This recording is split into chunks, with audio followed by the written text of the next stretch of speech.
On this next lesson, we're going to begin working on the elephant. So first thing we have to do is set up our Blob brush, and if you have never used a Blob brush, I'm going to teach you where it is. So you're going to go here to your tools panel, and probably by default you're going to see this tool that is called the paintbrush tool. But if you click and hold that click, you can see that you have the Blob brush tool right here on the bottom. Or you could use a shortcut that is Shift B. So once you select this tool, pretty much what it does is that it lets you draw an illustrator. So for example, I'm going to make a line here, and you can see how you can get like almost any shape or everything actually that you want. So this is actually the tool that we're going to use. You can see that mine is already configured, so it has it can go from thin to thick. So that's exactly what you're going to do. I'm going to go here to my Blob brush by double clicking here, and with this I'm going to get the brush settings or tool options. In here you can see different things. So for example, keep selected.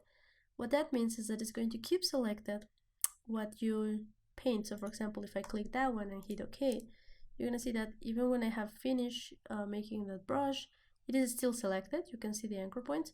So if I make another one, you can see how I'm still working on that one and not making a different one. So that's what keep selected means. Also, you can click here to merge only with selection. So which that means is that if I'm working here and then I make something here, and then let's say that I don't select but I make another stroke here, you can see how they are two independent paths. So that's what that means with only merge with selected. It's only going to merge what you do with the things that you have selected. I want to check these two because I really don't want to use them. And the next thing we're gonna talk about is fidelity. And what fidelity means is that if you go all the way to accurate, you're gonna see now the results. So if I select accurate and I'm using the wrong tool. If I go to accurate and I begin doing something like this, you can see that all the movements that I did on my tablet are being captured there on the brush, and that is probably something that sometimes you want. But if you are like me, that you don't have like the very steady hand, maybe it's better that you go here to smooth. So smooth is the complete opposite, even though you are trying to make something, for example, like this, you see how it gets a strain. So even if you try to do something like that, that's not going to work because it's going to try to smooth your path, so it's not capturing that movement that you did. So we're going to go here right between the middle and the smooth. And then we're going to go to the next options. Now in here you have the size, and really the real magic of the Blob brush, and if you have a tablet, is that you can control the pressure, control the size based on the pressure. So you press a lot on your tablet, you're going to get a lot of a bigger size, and if you press just a little bit, you're going to get a smaller size. And the variation of that is going to be controlled by this number. So for example, if I increase that, you can see now I went to something really small to something very big. So every time that I press really hard, I'm going to get something like this, but when I press lightly, I'm going to get something like this.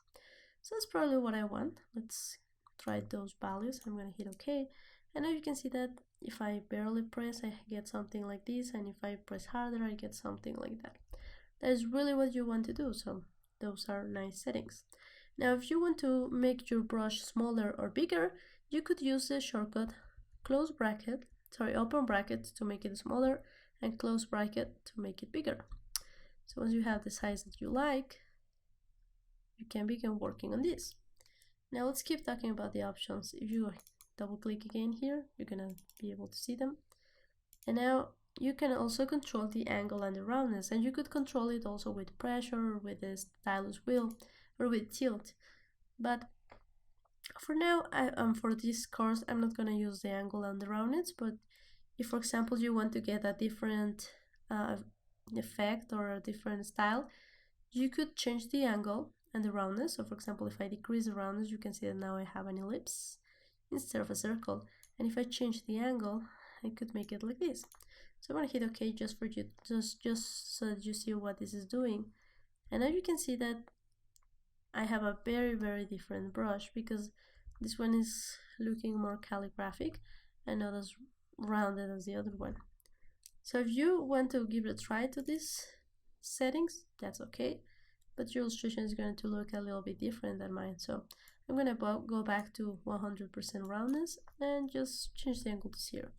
It really doesn't matter, because since it's a circle, the angle won't matter. So I'm going to hit OK, and with this tool we're going to begin working on creating a beautiful an outline for this elephant.